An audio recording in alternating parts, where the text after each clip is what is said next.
Get over here. You're not in the film. Okay. Hi, guys. It's me, Jack Rabbit. Sorry. Storybook151.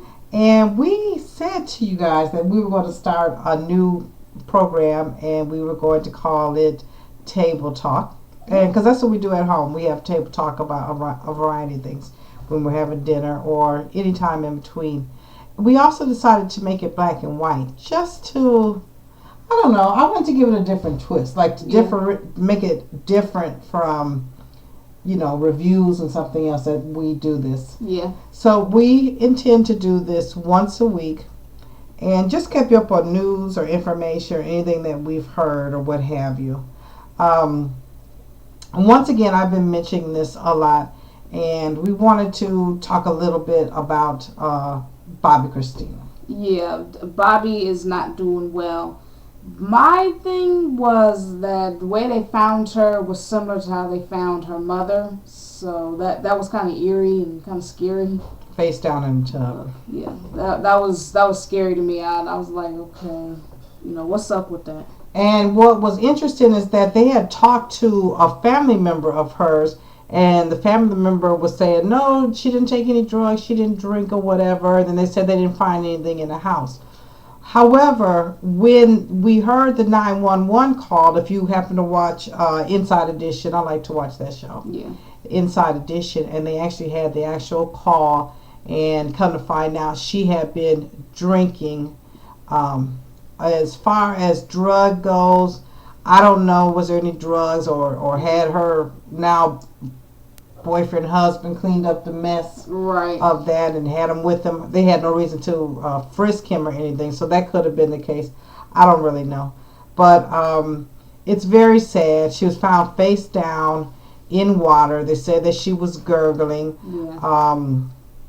They put her on a ventilator to help her breathe or to breathe for her, as well as they have put her on in an induced coma. Mm-hmm. That way her brain activity can go down. Like they keep saying to you, well, there's significantly decreased brain activity. Yeah, that was meant to be that way. So her brain could stop swelling. So we wish her the best. Yeah, and two, we got some of our information from TMZ, and I kind of was disappointed in the way they were projecting the story, because they were making it seem like they was just waiting on her to pass and they would be the first ones to say something. And that's what TMZ does, because they always get the news of who died first and all of that. But at the end of the day, that is not for them or us or anybody else to sit up and wait on somebody to die and we're going to be the first to tell the story. Right, that's just that's out of order, honestly. Moving on. Swiftly and professionally. Justin J. You, Justin J. Let's talk about Vegas news. You want to start? Sure. So we know that in Vegas there was a stabbing, right? Oh, there's the first story. Oh, excuse me. The blind baby in Vegas. I'm sorry, y'all. I'm losing it. What's that? We had the blind baby in Vegas. So a mother goes to give birth to her baby, and when the baby comes out, it has no eyeballs. It has no eyeballs. Did you hear that? No eyeballs. Not the baby was blind and the eyes didn't work. There were no eyeballs in the holes. And they had, and I don't mean to laugh, but they had the little glass on, like little Stevie Wonder, Ray Charles, right? Whatever, glasses on the little infant. It's still an infant too, but the mother wants to keep it. Yeah. How you gonna work with that? I can't work with that. I don't know, girl. Let me just tell you this: if my baby was born like that, I would just be devastated. I'd be screaming and like a horror movie thing. Yeah. And they'd have to try to get me to love it because I just couldn't. Because if you do an ultrasound or whatever, you're not going to see that. No. So and now you got to think about you got to keep those sockets clean. Yeah, you gotta dust, dirt, animal. Animal hair, leaves. I don't know, whatever. But God bless her for that. You know what? A lot of people can do some incredible things. Really. And maybe we could, but thank the Lord I haven't had to be tested in that way. But God bless them, and I hope they do very well. The next story, do I remember that story? The cray stabbing boyfriend story. Yeah. This was in Milwaukee. Mm-hmm. Okay. So there was a lady that got with this guy, and I think they had a baby together. They do. They have a baby together. They've been together about a year. No, 2 years. And in that time, he had been beating her and abusing her every which way but loose. So she decides that I'm going to break up with him, and which she did, and she got her a new man. Well, this guy got irate about it. Yeah, he goes berserk and goes on a stabbing spree on her, like non-stop. Yeah, he breaks up into the house. Yeah. He attacks the boyfriend, the new boyfriend, stabbing him, and finally the boyfriend lived, by the way. The boyfriend lived, but he was stabbing her so much he decided to lay on the floor and play dead. Then he had stabbed the lady in the neck or the leg or whatever, and in between that came in a neighbor from next door to break up the fight and stop the guy from stabbing, and he got stabbed up and killed. Yeah. So then the woman ran in the bathroom and locked the bathroom door, and she got a chance to call the police, and he was hollering at her and telling her, if you don't come on, I'm going to stab the baby. So honey, he then kissed the baby, right? Told the baby he was sorry. This is an iron baby. We're not talking about nobody that's 1 or 2 or anything else. No. And ended up stabbing the baby in her crib to death. And the mama was hysterical. Right. He busted the bathroom door, stabbed the mother one more time in the neck, and at that time the police came. So, ladies, I don't even know what to tell you about this. Be careful who you mess with. Really, I mean, for me personally, the first time, your mouth gets a little slick or you about to raise your hand, we got a problem. You don't have to hit me. Right. That's the time to go right away when it's fresh and it's early on and this fool is tripping already. Time to go. You should be going and reporting every incident to the police, even if you worry them to death. It doesn't matter. It does not matter because your life is more important than that. Exactly. Go to the police. Get reports. If it's so much that you're afraid he's going to bust in, stabbing, or shooting, or whatever, then go to, there's women's shelters where he can never find you. And if you abide by what they ask you to do, not to take calls, not to tell them to give them the address or whatever, you will be fine and you can get on with your life. So that was in Milwaukee, my hometown. Yeah. Very, very rough place these days. Not to the point of Chicago, but rough enough. Yeah. I also wrote down here Bill Cosby. New allegations on Bill Cosby. Yeah. Can he stop giving people stuff to drink? Really, don't putting the mollies in the drinks and stuff like that. I mean, more and more people have been coming out as the story just gets deeper.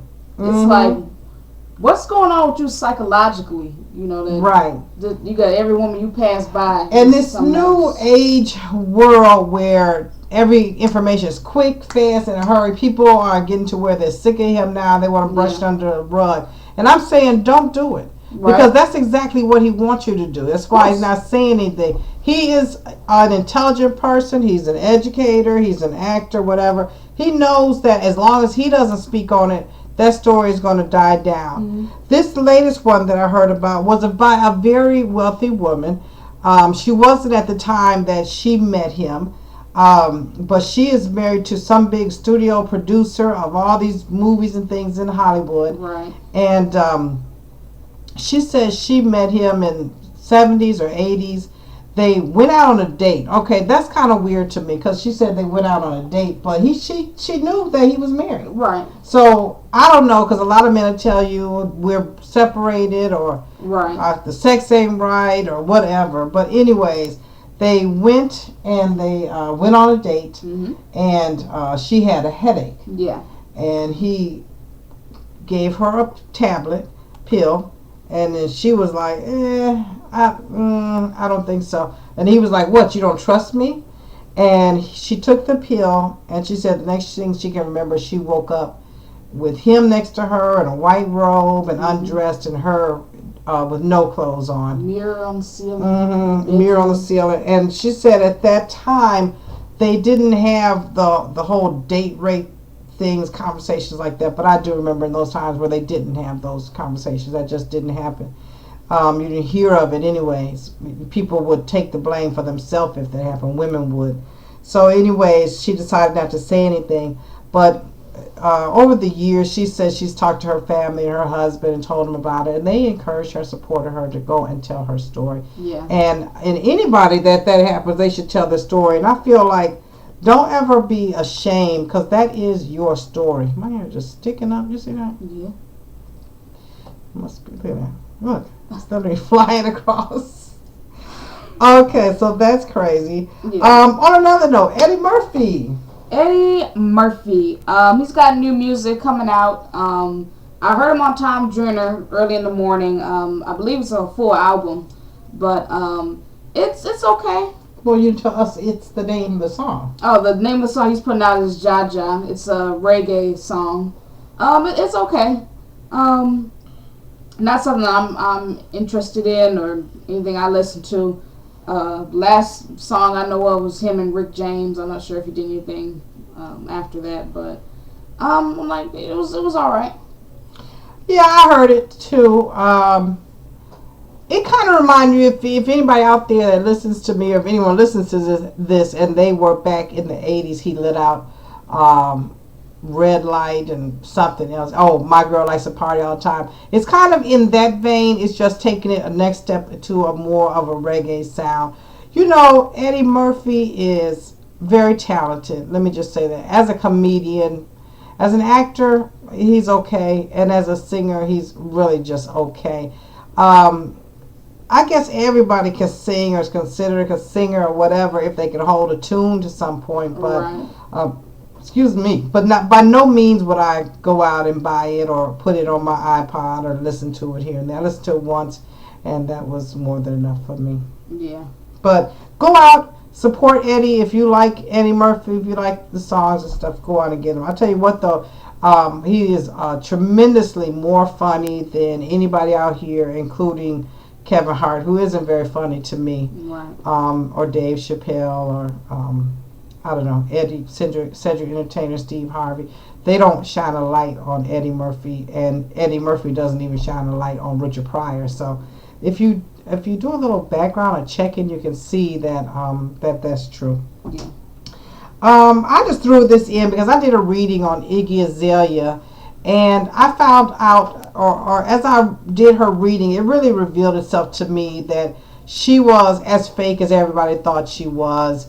With she's Australian, she is Australian, but this whole soul sound and all that kind of stuff is not her. It just doesn't happen like that. Right. But it finally, T.I. made her or suggested she go take several seats. My suggestion as well. I guess she got into a Twitter battle with Steve Madden, the shoe designer. Over something, tennis shoes or something they're working on. I'm sorry, guys. I don't know all of that. But they got into it, and T.I. really said that she needed to go and have a seat and be quiet and stay in her lane.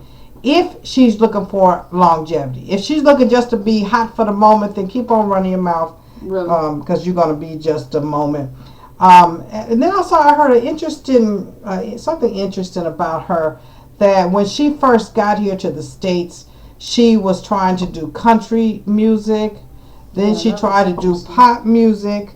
And she finally got connected with T.I. And they said, well, why don't you try some rap? And that's how she went from there. It's never has been for her this big rap dream that she was trying to become. She would have taken anything that had opportunity presented with it. And that's what people don't understand, that when you have a house, whether it's your country house or your pop house or your rap house or whatever, and you built it on sand, it's not going to stand. It's not going to stand forever. First big storm, it's going to blow away. And so she's blowing away as we speak. Really? A girl wants to marry her own daddy. This had me appalled. I mean, I was just like, what? Shout out to Mike this? B. Mike B. on YouTube. He talked about this. So you want to tell them the story? Yeah. Doesn't the girl meet her father? Yeah, she does. She knows of them. He left. Right. He was around her until she was 5. Then he left. Yeah, and then she ends up finding them, and they, come back together, they reunite.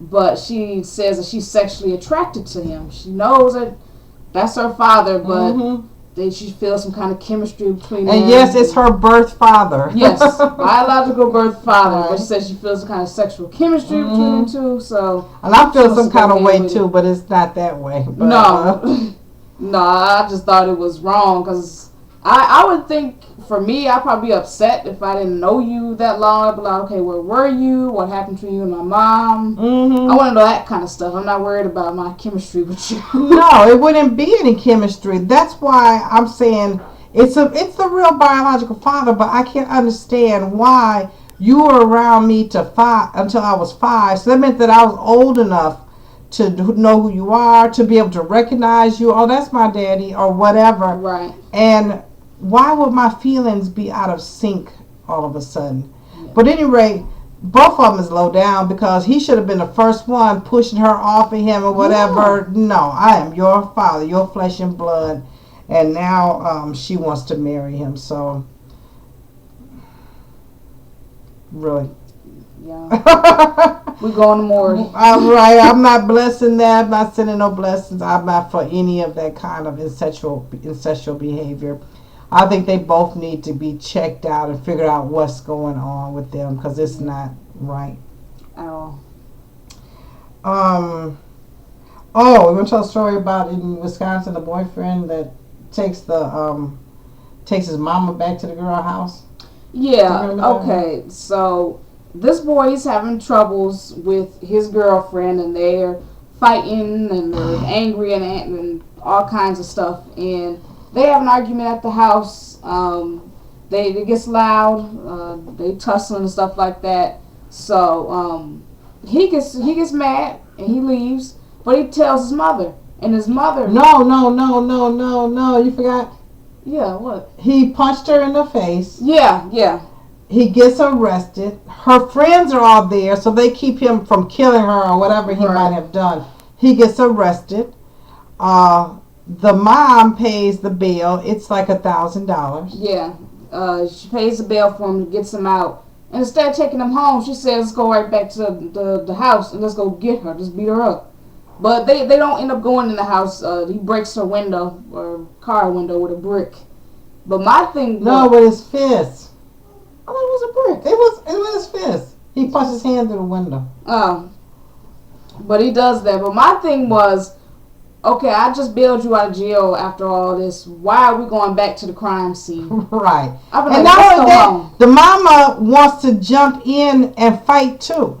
Like, this is none of your business. What are you doing? You should be taking your son home and making sure that they don't deal anymore after this point.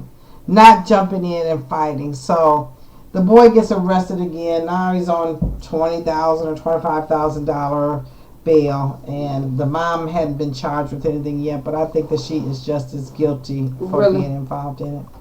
So please, young guys, if you get into it with your girlfriend, take your mama home, or have somebody else come and pick you up. Right. But you read the story so you can tell the story next time. I had to read the story. I'm not gonna lie, I didn't read it at all. I relied on folks. Okay, the next story we want to talk about is in Las Vegas again. We do a lot of Milwaukee and Las Vegas because I was born in Milwaukee. She was born in California. We lived in Vegas I lived in it 30 years. She lived in a lot less, but a lot still. But we still will come back to Milwaukee here and there. Yeah. And now we're not in either one of those. But that's a whole nother sad story. But anyways, this story is in Vegas again. And this is about another baby. And what happened was Metro, that's the name of our police officers out there, they came out to the house in North Las Vegas. The family had called and said the baby wasn't breathing and wasn't responding. So they go into the house and they find that the floor is covered with like 6 inches of garbage. They said it was so many roaches, cockroaches running all across the kids and the food and the walls and the floor. And they had nasty old food down there. Yeah, they had feces all over the house. Yeah. And come to find out that the little girl died, but she had died from choking on her own vomit. She had vomit all around her, little baby girl, and with roaches on top of that. But evidently, the father had a arrest for bad driving and I think domestic violence. Yep. And the mom had been arrested several times. There's 8 kids between them. The mom had been arrested several times for child endangerment issues, from neighbors calling to teachers calling or whatever. So I'm not understanding why they kept letting her off the hook. And why didn't she have some social workers up in there checking on these kids? This little kid died from nastiness. Right. The house was nasty. The cops just went on and on how the house stank like drugs and cigarettes and garbage and food everywhere and beds tumbled and tore up and pallets on the floor.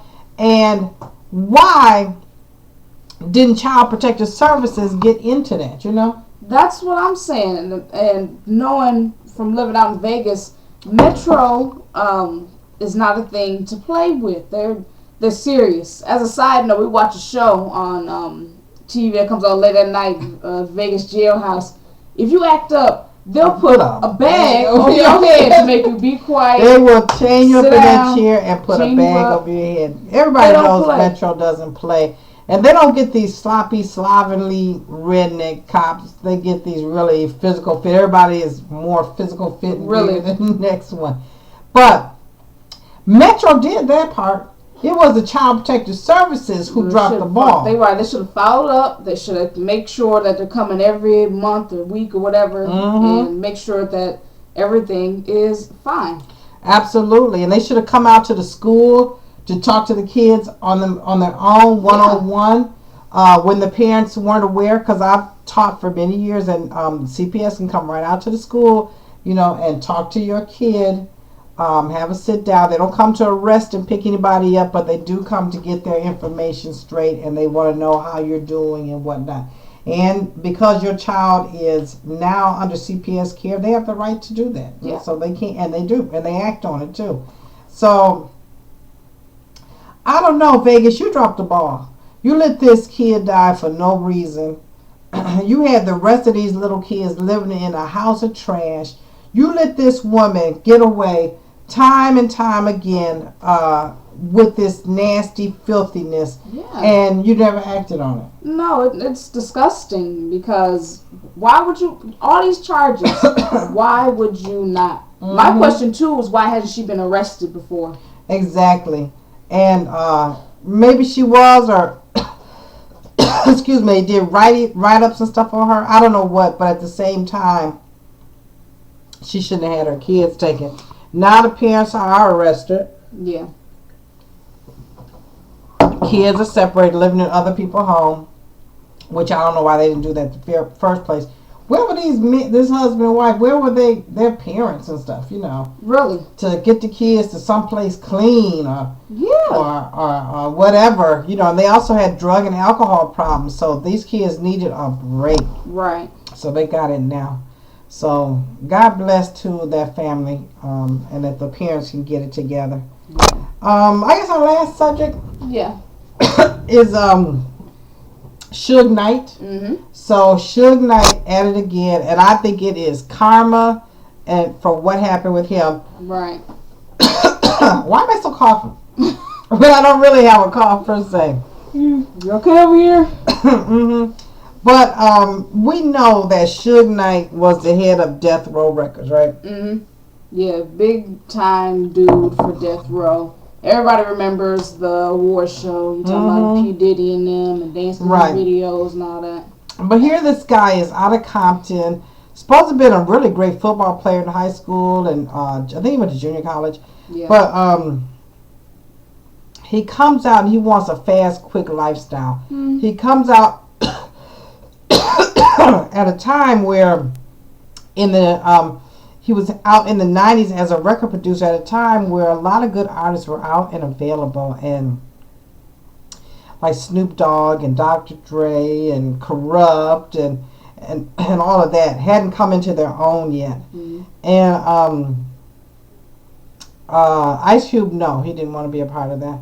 But anyways, at this point, we've got Tupac that had to go to prison for allegedly raping this girl and everything else. And he wants to get out. He's like $1 million or $2 million between him and getting free until his next court date. Nobody has the money. So he finally has to give in. He gets in contact with Death Row, and they tell him, we'll give you the money to get out, but you have to sign with our label and perform for us. So they did get him out, and he held up to his bargain of performing with them. And to me, he put on this act of, I'm going to be now extra hard, because it wasn't who he was when he went out. He was very independent in his own person. But now I'm going to be hard and put other artists down and all this kind of stuff. And so ultimately, he wanted to leave the label, and that was on that fateful night in Las Vegas. When was it, June? And Tupac ended up getting shot by a so-called drive-by. I never believed it was just a random drive-by. I know that they had gotten into a fight with somebody who was supposed to have been a gang dealer, him and Suge and some other, Tupac, some Suge and some other people. However, I don't believe this at all. To me, I guess I'm a conspiracy person. I think that Suge had him killed, that Suge had set up for there to be a drive-by, because Suge was in the car when he got shot several times. How come all the bullets missed him? He got grazed a couple of times. Right. So now that happened. And next you know, there is a murder, and Suge Knight is the one being accused. Right. They got him. He's in prison now. Is he awaiting bail? He's awaiting bail. Yeah. $2 million. But no, they took the bail back. Yep. They took the bail. They said it was going to be no bail. Why is my camera getting weird? Okay. There's no bail now. Nope. He's being accused of murdering somebody, Terry, somebody, was supposed to have been a friend. I heard a couple of different stories. That one, it was Ice Cube's friend. Yeah. Then I heard that it was a friend that rode down to see, in Compton, down to see Wishes, so they could see Dr. Dre and Ice Cube, who were filming for the NWA movie. And they wouldn't let Suge in, so he got pissed off, jumped in his car, backed it up, tried to hit one person, missed them, backed it up, and ended up hitting this Terry dude and killing him. Some other people were harmed, but Terry is the one that died. So, and let me just say, why is he using this old school tactic to try to kill somebody? I don't condone murder at all, but I'm just saying, what was the point of running this dude over? I don't know if his intention was to murder him. Only person know that is Suge Knight. I think he got angry and was trying to get the hell out of there. They kicked him out, and he probably was like, "Don't y'all know who I am?" You know how these ex-stars do this, and people are like, "We don't care who you are." He didn't scare them or bully them or whatever, and he had to go about his way, and he got really pissed off, and he hit the person. And I've seen a statement where he said he didn't even know he hit the guy. I'm sure he didn't. In his anger and frustration and pissosity, he wouldn't have known that he hit the person. Right. He would have drove on, and then somebody told him later. I don't know if he ran right straight over him. I'd know then, hitting him like a deer or something. Right. Anyways, that's what's going on with him. I don't know. I'm not in no rush to see him get out or come back or whatever. Nope. I can't really say that I'm impartial when it comes to him. Sorry, guys, trying to get this camera right. I don't feel impartial about him, or neutral or whatever. I feel like what goes around, come around. Right. And so